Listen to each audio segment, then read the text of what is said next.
hoje, alunos, nós vamos, fazer a aula de função exponencial, já dando uma alfinetada nas funções logarítmicas, Uma pré-preparação aí para as funções logarítmicas. Logaritmo, que é uma função, e os alunos do ensino médio têm dificuldade de trabalhar com log, porque vê lá a palavra log, acha que é um símbolo matemático de difícil compreensão, e a maioria, das vezes ele trabalha de forma algébrica, fazendo continhas.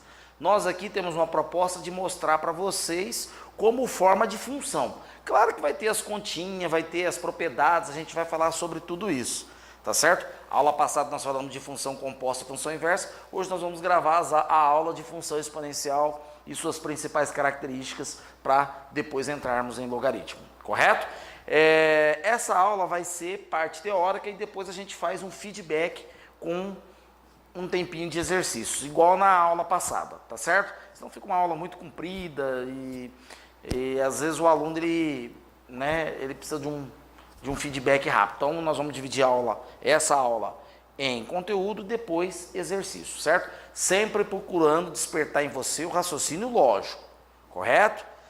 Não estamos aqui querendo desmistificar a coisa, inventar a roda. O que nós estamos querendo é fazer você pensar nas teorias, nos axiomas matemáticos, nos teoremas matemáticos, melhor, nas definições, que é isso a dificuldade do aluno de matemática hoje. Vamos lá. Então vamos lá, alunos. Vamos lá.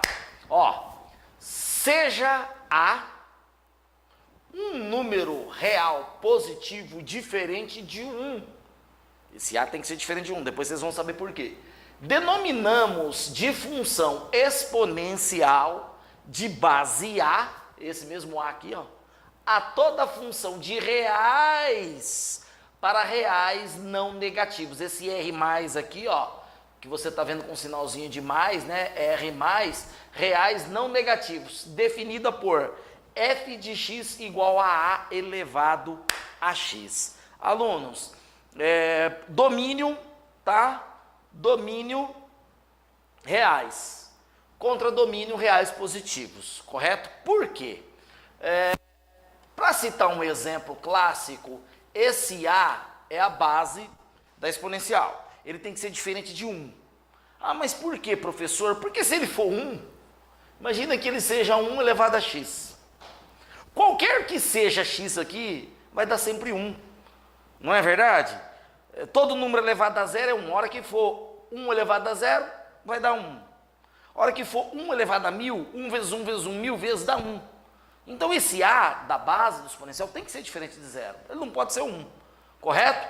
Então, diante disso, vou dar um exemplo aqui clássico, 2 elevado a x. Pronto, o A é igual a 2. Agora é uma função exponencial, certo? Ele pode ser também, um f de x igual a meio elevado a x. Ele só não pode ser 1, correto? Ele só não pode ser 1. Aí você pergunta para mim, Luiz Caio, por que que a imagem dele, o contradomínio dele vai ser sempre positivo? Qualquer valor que eu colocar aqui, alunos, ele vai dar sempre positivo. Se eu colocar um número negativo, lembra, 2 elevado a menos 1 vai dar 1 sobre 2 elevado a 1. Se você não sabe potenciação, nem ousa estudar isso aqui, tá? Porque isso aqui é potenciação pura. Aliás, o aluno, para ele aprender logaritmo, muitas vezes o aluno ele não aprende logaritmo porque ele não aprendeu potenciação. Aí eu aconselho você a estudar potenciação, voltar lá atrás no ensino fundamental, aprender bastante potenciação e radiciação para poder se aventurar, tá? Porque aqui é potenciação pura. Então, eu tenho essas duas modalidades, uma aqui com o A maior que 1 e a outra aqui, o A menor que 1, maior que 0, tá? Ele só tem que ser diferente de 1, correto? Bom, quais são as propriedades da função, exponencial? Ela tem 3 características básicas. O f de 0 vai ser sempre 1, claro, se eu pegar aqui f de 0 é igual a elevado a 0, todo número elevado a zero, qualquer que sejam os reais, vai dar sempre 1, não é verdade? O f de 1 me dá a, claro que o f de 1 me dá a, porque o f de 1 vai me dar a elevado a 1, A elevado a 1 é a. correto? É uma característica dela. E o f de um x mais um y vai me dar f de x vezes f de y. Ou seja, quando eu jogo a soma de dois números, eu obtenho 2f de x, né, o produto de dois números, correto? Eu aplico a soma de dois números e obtenho o produto de duas imagens, né? F de x vezes f de y. Ah, como assim, professor? Vamos lá, ó. F de x mais y, vou mostrar para você aqui, ó. O que é o f de x mais y? É o a elevado a x mais y. Olha a propriedade da potência. Quando eu tenho soma nos expoentes, né, conserva a base, soma os expoentes, né, quando eu tenho um produto.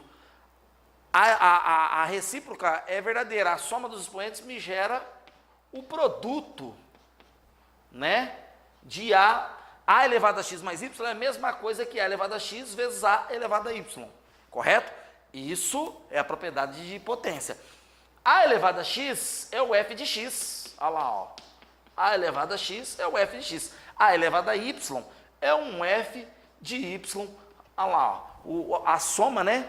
A aplicação de a soma de dois números me dá o produto de duas funções, f de x vezes f de y, para qualquer que seja x e y pertencente aos reais. Maravilha, né? Essas são as três características, né? A caracterização da função exponencial. Função exponencial, ela é muito utilizada para determinar crescimentos astronômicos, né? Imagina, por exemplo, o crescimento de uma trepadeira, por exemplo, não é? O crescimento de uma taxa de juros abusiva. Quando você vai no banco, você pega um empréstimo, o que você deve vai lá em cima, tá certo? Enquanto que a poupancinha é desse tamanho, ela cresce de forma linear. Se o brasileiro soubesse fazer conta, ele não entraria em certas coisas, mas tudo bem, vamos lá. Bom, aí agora nós temos duas modalidades de gráfico. Tá? Duas modalidades de gráfico. Uma, eu vou supor o seguinte, eu não falei que f de 0 é igual a 1, me dá o valor 1? Então, eu tenho o valor 1 aqui, ó. Toda vez que eu aplicar 0 na função, vai me dar 1 aqui. A mesma coisa para esse aqui, ó. Correto? Beleza? Só que eu tenho dois tipos de gráfico. O gráfico pode ser crescente ou decrescente. Correto? Quando que o gráfico é decrescente? Se A for maior que 1, F é crescente. Certo? Crescente. Ou seja, se ele for 2, 3, 4, 5, ele vai sempre crescer. Correto? E o gráfico, ele tem uma característica muito interessante, né? Porque ele vem aqui, bem aqui embaixo, sobe, sobe, sobe, sobe, sobe, sobe e vai até infinito, não é verdade? Imagina o 2 aqui, ó, elevado a 10. 2 elevado a 10 é 1024. Quando eu colocar 2 elevado a 20, vai exponencializar isso aí para valores astronômicos aí, gigantescos, certo? Então a curva é uma curva que cresce, né? E por que de reais sempre positivo? Para qualquer valor que eu colocar em x, seja um x negativo, seja um x positivo, o valor da função vai estar sempre acima do eixo x, ela nunca vai pegar um y negativo. Esse gráfico aqui, ó, essa curva aqui nunca toca em x, tá? Nunca toca em x. Ah, como assim, Luiz Caio? Por que você está dizendo isso? Porque ela tende a zero. Quanto que ela tende a zero? Imagina eu pegar, por exemplo, f de menos 2. Eu vou ter 2 elevado a menos 2, que me dá 2 ao quadrado, isso aqui vai me dar 1 quarto, que é igual a 0,25. Olha lá, já dá um valor menor que 0,25. À medida que eu aumentar um valor negativo aqui, se eu colocar um menos infinito aqui, ó, eu vou ficar com 1 sobre 2 elevado a menos infinito. Infinito é um número muito grande. O 1 dividido pelo número muito grande, ele dá próximo de zero, mas não dá zero. Vai dar 0,0000000, mas não dá zero. Tá certo? Nunca dá zero. Por isso que ela tem esse formato aqui, tá? Isso aqui é um rascunho, só para eu mostrar para vocês a forma crescente. Bom, essa função ela é crescente porque aqui, ó, eu vou pegar um x1 menor que x2, tá? x2 maior que x1. Ela vai me levar a um ponto no y em que o x1 é menor, que o f de x1, perdão, é menor que o f de x2. Então ela é crescente, certo? Então, dado o x2 aqui, ó, maior que x1, aplicado na função, vai me gerar um a elevado a x2 maior que um a elevado a x1. Por quê? Porque o a é maior que 1. 2 elevado a 4, alunos, é maior que 2 elevado a 3. Certo? O número que está aqui em cima for maior, né? A base são iguais, né? Ele se torna maior. Então, automaticamente, quem que é o a elevado a x2? É o f de x2. Quem é o a elevado a x1? É o f de x1, porque a função é f de x a elevado a x, certo? Então, aqui eu posso afirmar que ela é crescente. É só olhar o gráfico. Eu pego um maior que esse, vai me levar a uma imagem maior que a imagem desse. Pronto, fechou. Né? Não tem segredo isso, correto? Beleza? Maravilha. A função decrescente, né? Ela vai funcionar se a for maior que 0 e menor que 1. Aí f é decrescente, né? Vou abreviar aqui a escrita aqui para não ocupar muito espaço. F é decrescente, certo?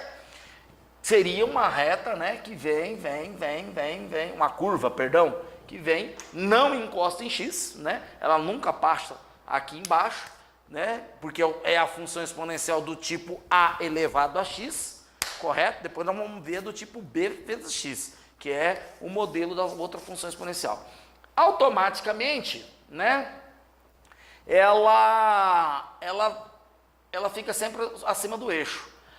Por que que ela é decrescente? Olha só, agora eu vou pegar aqui, ó, um x1 aqui, vai me levar a um f de x1.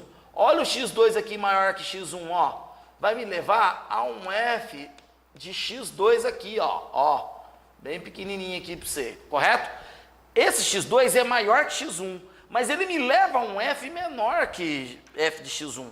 Então, né, a gente escreve, olha lá, ó, aqui, tá? Ó. Essa aqui é a continuidade dessa, tá? Para vocês não confundirem. Aqui, x2 maior que x1 implica um a de x2 menor que um a de x1. Por quê, alunos? Porque agora o a base a, está entre 0 e 1, ele é meio, 1/3, né, 1/4, correto? Se eu pegar, por exemplo, meio elevado a 4, vai me dar 1/16. É um número pequeno.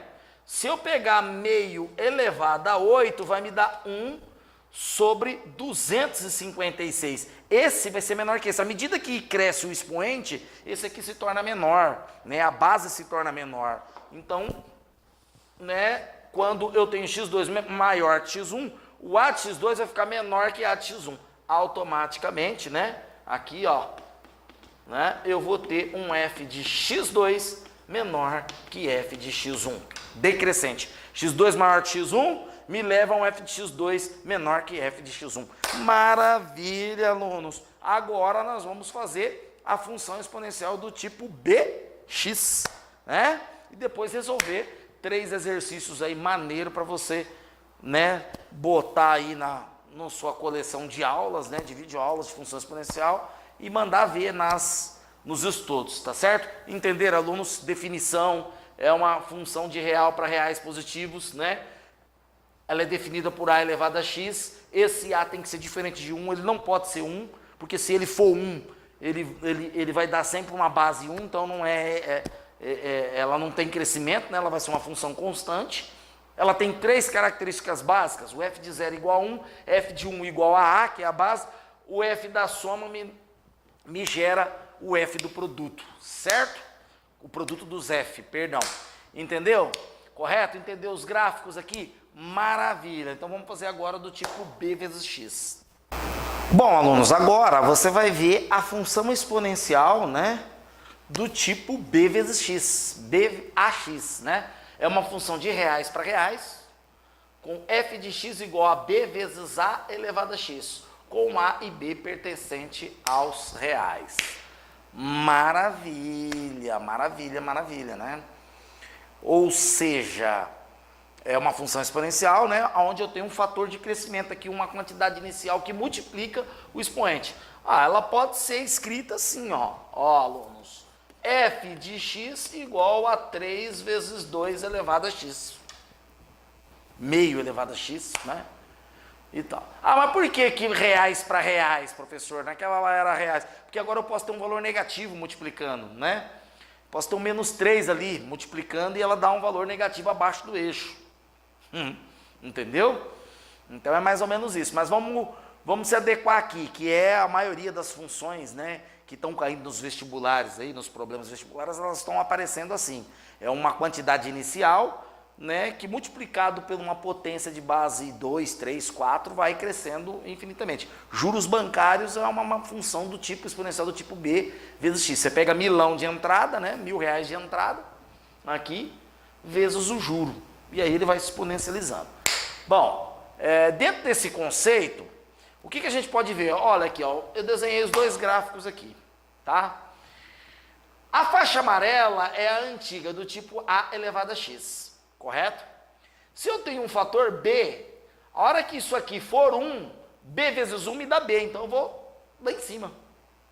Ó, então, essa verdinha aqui é a f de x do tipo B vezes A elevado a x, ó, f de x do tipo B vezes A elevado a x, tanto na crescente como na decrescente. Se eu tiver aqui, ó, uma função decrescente do tipo 3 vezes meio elevado a x, quando aqui for 1, f de x elevado a 0, isso aqui me dá 1 vezes 3, né? Então, o B é o fator que multiplica esse 1 aqui. Quer dizer que se for 10, ela vai tocar no 10 lá em cima, professor? Exatamente. Se for 15, vai tocar no 15 lá em cima, correto? Então, esse fator 3, né, valor B aí, ele só aumenta, tá, o ponto de intersecção da curva com o eixo Y, correto? Entenderam? Então, por exemplo, você pega lá uma taxa, você pega um empréstimo no banco, né, a um valor de R$1.000, certo? Há uma taxa de juro composto de 4% mês. Aí os concurseiros de plantão aí que gostam de prestar concurso, né? Eles lá tem uma formulinha, né? Que diz o seguinte: montante é igual a capital vezes 1 mais a taxa dividido por 100 elevado ao tempo de aplicação, não é assim? Alunos, isso aqui nada mais é que a função exponencial do tipo B vezes A elevado a x, né? Ao escrever, eu vou escrever isso aqui nesse formato, ó. Vamos lá, montante, o capital inicial é 1.000 vezes 1, né? Mais, qual que é a taxa? 4%, então 4 sobre 100, elevado a t, né? Correto? Então, o meu m aqui vai ficar 1.000 vezes 4 dividido por 100 dá 0,04, mais 1, 1,04, elevado a t. Aí, ó, a base é 1,04, maior que 1, tá? Apesar de ter 0,4 aqui, é maior que 1. Isso aqui é o tipo de função B A elevado a x. Quem que é meu B? O 1.000 aqui, ó. Quem que é meu A? A base aqui, ó, do expoente. E o x vai funcionar como T, que é a aplicação, application, né? Os valores que eu vou aplicar conforme o T. Maravilha, não? Maravilha. Agora nós vamos resolver 3 exercícios básicos de função exponencial, né? Nós vamos resolver uns 2 em formas de problemas, né? Construção de gráfico, para você entender como é que funciona isso, tá certo? E não fazer tanta confusão, né, nos conceitos. Depois nós vamos falar de logaritmos, né, funções logarítmicas, nós vamos dar primeiro como função, depois nós vamos fazer as propriedades, tá certo? Vamos lá?